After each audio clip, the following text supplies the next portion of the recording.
خب امروز میخوام بهتون یاد بدم که چطور روی تابلوهای قدیمی و به درد نخورتون که یه گوشه افتاده دوباره نقاشی بکشین. الان من یه تابلو دارم که مال خیلی وقت پیش و اصلا نصف کار است، دیگه روش کار نکرده بودم. میخوام اینو تبدیلش بکنم به این تابلو.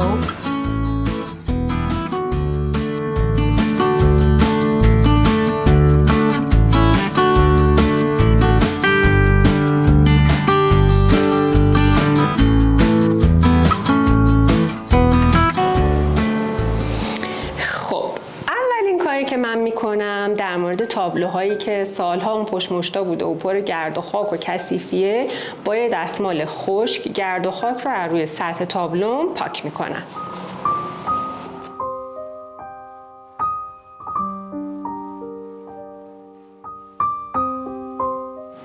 خب ببینین، یه نکته رو میخوام بهتون بگم، چون این قضیه اصلا سوال خیلیاتون بود توی دایرکت اینستاگرام، هم خیلی از من پرسیدین که ما تابلومون رو خراب کردیم، میخوایم روش یه دست رنگ بزنیم ولی کاور نمیکنه، پوشانندگی نداره، نمیتونیم و سوالای این قبیل. نکنین، این تابلو الان هم با تکسچر کار شده، هم روش رنگ نسبتاً تیره‌ای داره.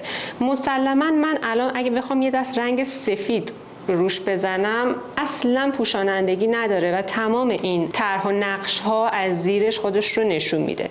من اولین کاری که میکنم روی کارم رو یک دست جسو میزنم. خب منتها مشکلم اینه که الان جسم کمه و یک دست میتونم بزنم. حتی خیلی وقتا پیش میاد که دو دست جسم میزنم، بعد اون رنگ مورد نظرم رو روش میزنم، بعد اگه کاور نکرد باز دوباره یه دست دیگه رنگ میزنم. همه اینا بستگی به مارک رنگتون، جنس رنگتون، نوع رنگتون داره که هر کدوم مقدار پیگمنتاش چقدره و چقدر پوشانندگی داره. الان من یک دست جسم میزنم، میذارم خشک بشه، شما ببینین به چه صورته، بعد روش رنگ رو کار میکنم. این نکته هم دقت بکنین که هر در واقع دست رنگی که روی کارتون میزنین باید بذارین کامل خشک بشه، بعد دوباره دست بعدی رو بزنین که اون در واقع پوشش بهتری رو به شما بده. حالا بریم جسو رو الان بزنیم روی کار.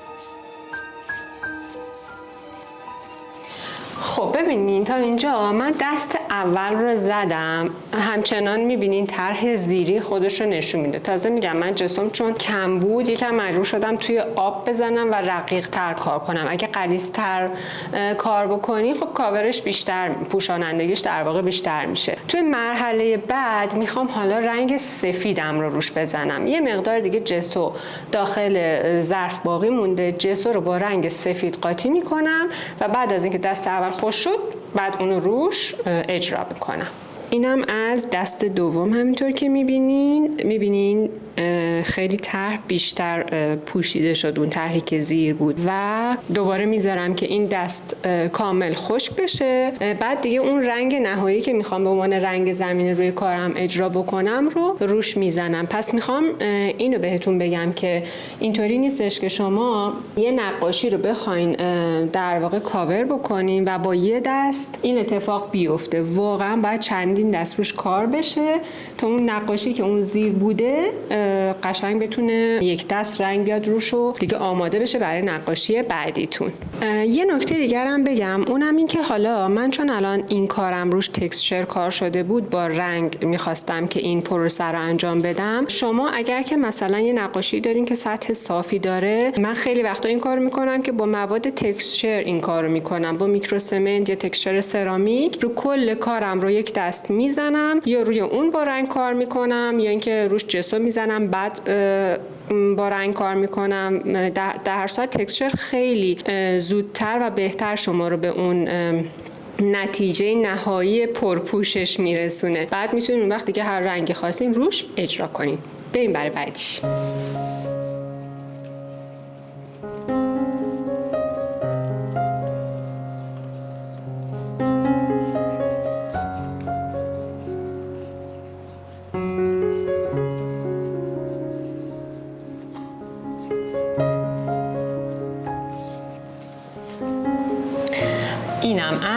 دست نهایی که میبینین کامل اون در واقع رنگ زیری رو پوشش داد. حالا الان خیسه که یه جاهایی دو رنگ به چشم میاد، اینو میذاریم کامل خشک بشه و از اونجایی که همین 3 دست رنگ زدن همچین کار راحتی نیست و آدم از کت و کول میفته، من خسته شدم. میذارم این کامل خشک، فردا میام نقاشی رو شروع میکنیم.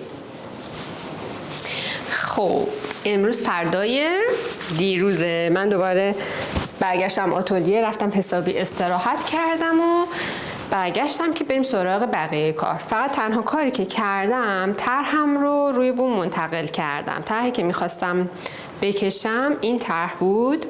می‌بینین یه طرح خیلی ساده از توی پینترست پیدا کردم و روی بومم منتقل کردم به روش جدول بندی یا گرید بندی که آموزشش رو قبلا توی کانالم گذاشتم. دوست داشتین حتما ببینین که چطور میتونیم به راحتی یه طرح کوچیک رو روی هر ابعاد بزرگی که خواستیم منتقل کنیم. این از این.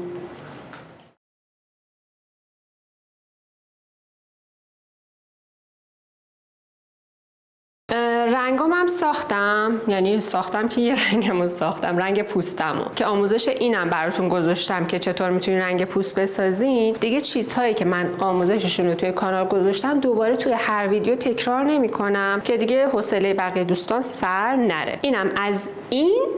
بریم برای اجرا.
مثل تمام نقاشی دیگه که هر دفعه بهتون میگم، ما همیشه اول، یعنی من مدلی که کار میکنم، یه دست رنگ میزنم سریع حتی به کثیف و شلخته پلخته که طرح کلیم در بیاد.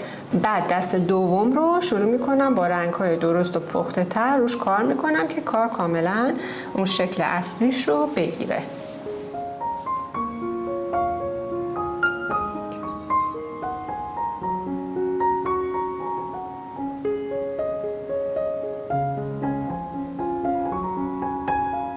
این که اصرار دارم یه تابلو رو توی روز تموم کنم جای تقدیر داره واقعا. آخه چرا؟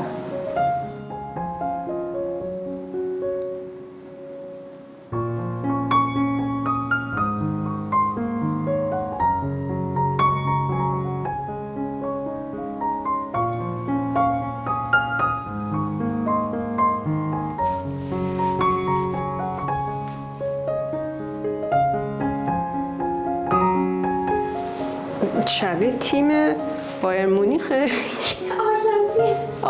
آرژانتین شبیه اون شد.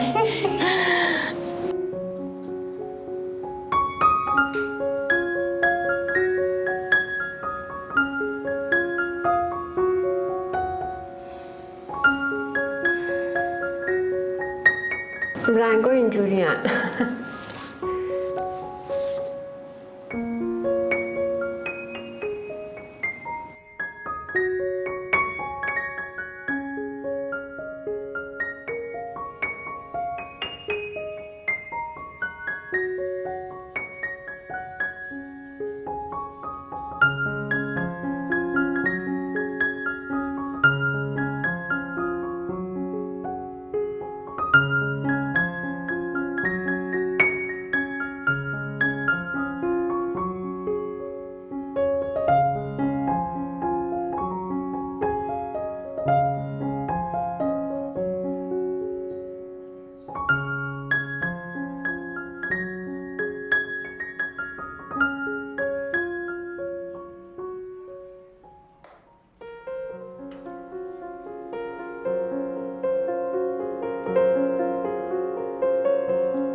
نتیجه نهایی نقاشیمون. به همین راحتی و قشنگی تونستیم یه تابلوی به درد نخور رو تبدیل به یه تابلوی به درد بخور بکنیم. یه پیشنهادی دارم، اگر شما تابلوی توی خونتون دارین که یه گوشه افتاده و سالهاست استفاده نمی‌کنی و داره خاک می‌خوره، بیاین به خلاقیت خودتون همین کارو بکنین، یه نقاشی قشنگ روش بکشین، ازش عکس بگیرین، دایرکت اینستاگرام من بفرستین. من بین تمام نقاشی‌ها اونی که از همه قشنگ‌تر و با کیفیت‌تر رو بهش یه جایزه خیلی خوب میدم. امیدوارم که این آموزش براتون مفید بوده باشه. ممنون میشم اگر دوست داشتین حتما لایکش کنین، برای دوستاتون بفرستین و کانال منو سابسکرایب کنین. مراقب خودتونم خیلی خیلی باشین.